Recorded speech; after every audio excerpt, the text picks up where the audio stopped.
Hello everyone, and welcome to a review that I did not think that I would ever make, and that's related to the UCS Luke Skywalker's Landspeeder with the little Luke's homestead up at the top with some bubbles, but I said bubbles, but those are actually the twin sons of Tatooine, so I don't know why my first instinct was bubbles on a desert planet. Very interesting, but UCS stands for Ultimate Collector Series, and this is also my first UCS set, which is quite interesting, and so I'd like to talk about the build a little bit. The build was very good. It did feel a little bit repetitive because there's a lot of the same kind of pieces that you need to lay out a decent amount of the time, but it's still a very enjoyable build and very fun to just kind of build and kind of get done after a while. And that's generally how it feels with long builds, where you're kind of piecing it together slowly, and then eventually the payout is really good when you finish it and also while you're building it. So that's kind of the benefit of building something that has generally a little bit more pieces. With 1,890, this is definitely one of those where it's not too many, where you're definitely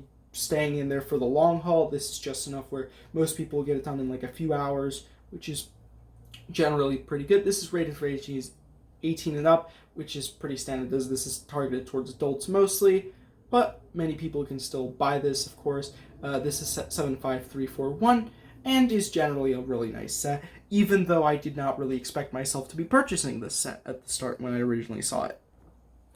On the back, we do get a different angle of the UCS Landspeeder here, which is the X34, which is pretty interesting. You do get that with some other information here on the plaque, which we'll get to later, with Luke Skywalker and the new and improved C-3PO, with the dimensions of 10 centimeters, 4 inches for the height, with 49 centimeters, 19 inches for the length of it, which is pretty big. It's definitely a sizable build here, so you're not getting scammed on the size here, because it is actually pretty big here. It isn't as wide as the Millennium Falcon for comparison, however, it is definitely longer.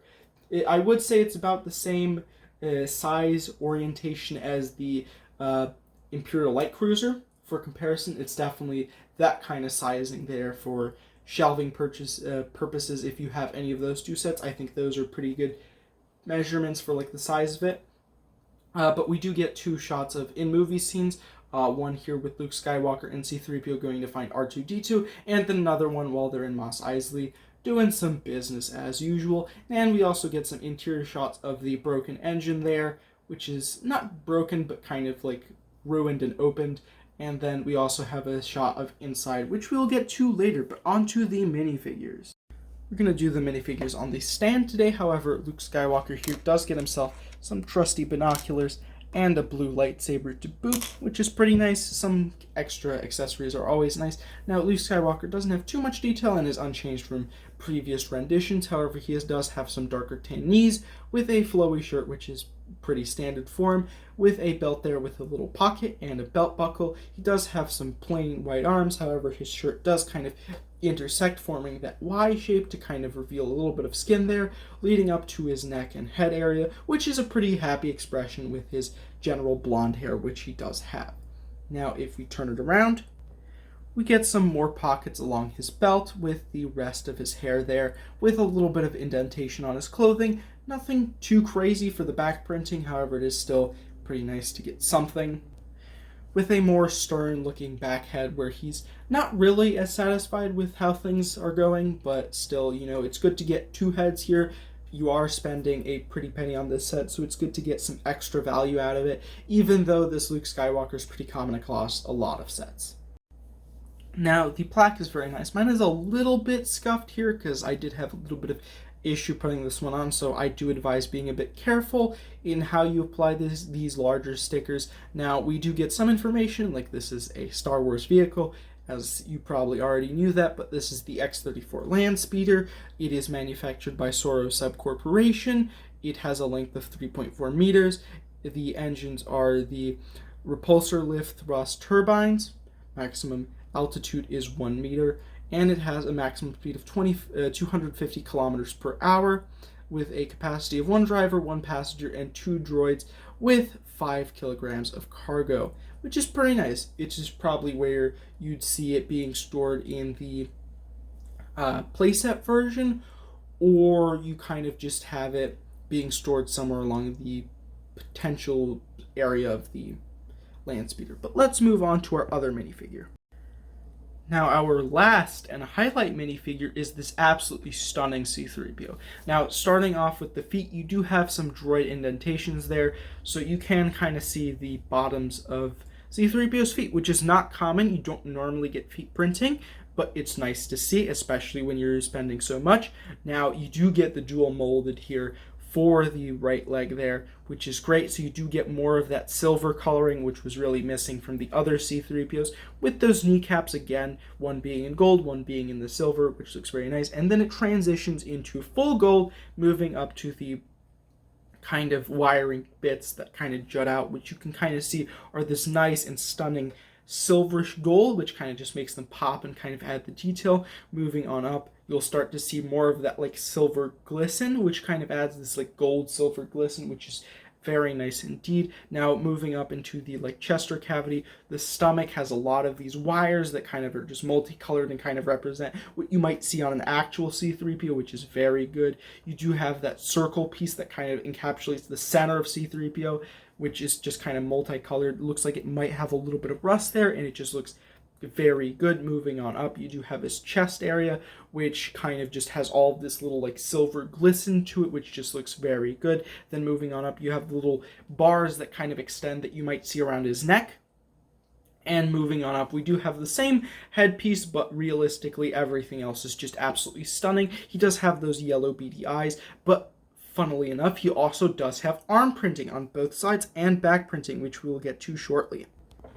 Starting with the leg, which also has some fantastic, you do get a little bit of a servo there and kind of a little joint there to identify kind of where his knee is, which is very nice. So you get some more robotic parts there, kind of show where his movement lies, and then also some details in his arms, some more of those like special type wires, and kind of just showing a little bit of like some of the bits that he has there, which is just very nice. You know, just a lot of detail packed into this one character. It's just fantastic to see. Something that would not normally be done with characters, but it's really good to see here. Even if it is on a C-3PO, better to have one character that's just overly detailed than nothing at all.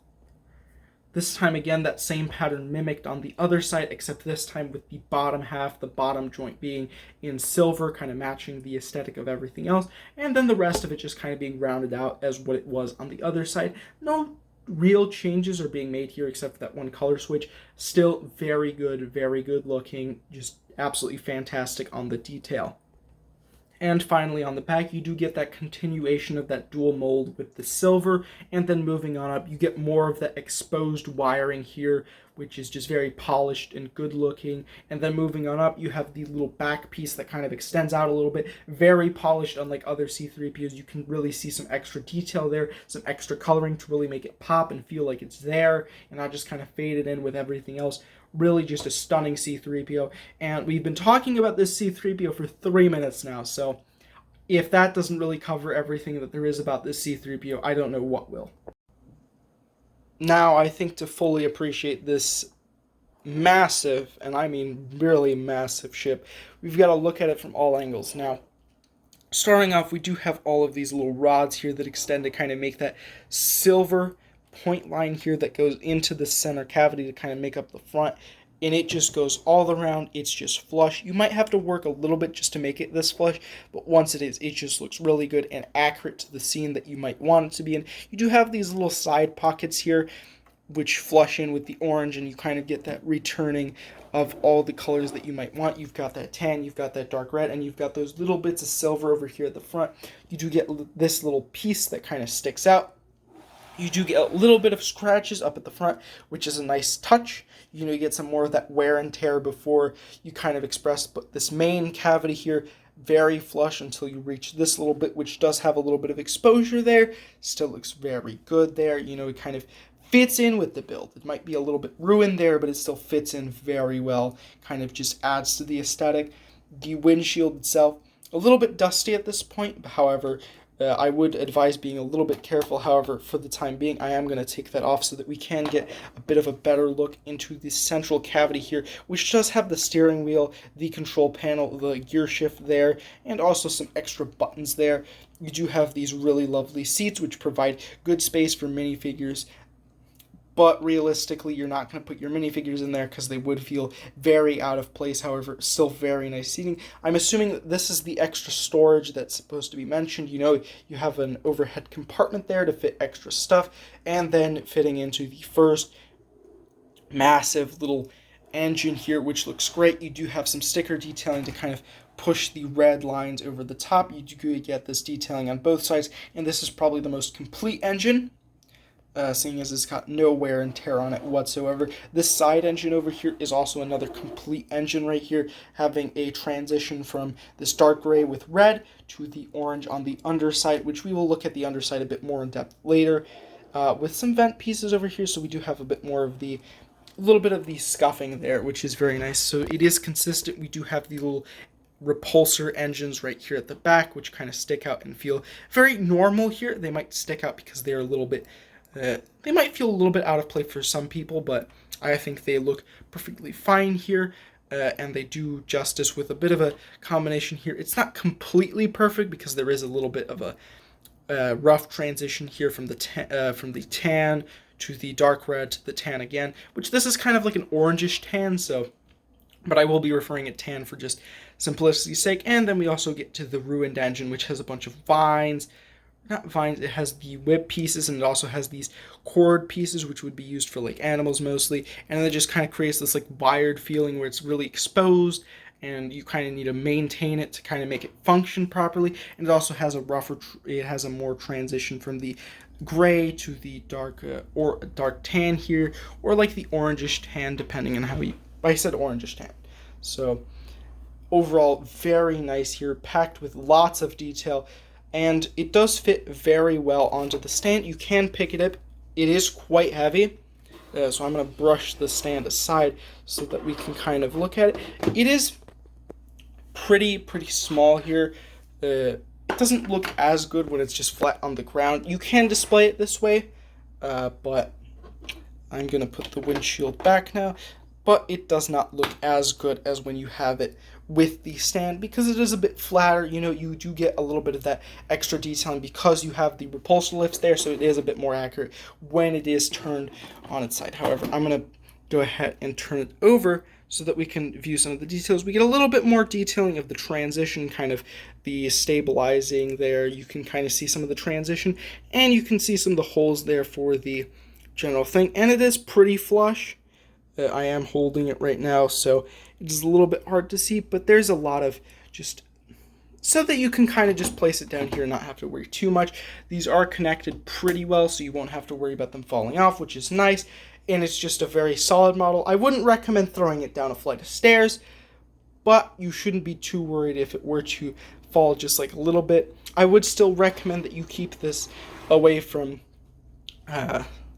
anybody that you wouldn't want to really mess this up, because there is definitely a chance that, especially when it gets older, that when it breaks, some of these dark red pieces will break and you will have to get replacements, and sometimes it is pretty annoying to have to replace a dark red piece. So I would advise a little bit of caution here, but for a display piece, it's absolutely lovely, and if you want one, I definitely recommend it.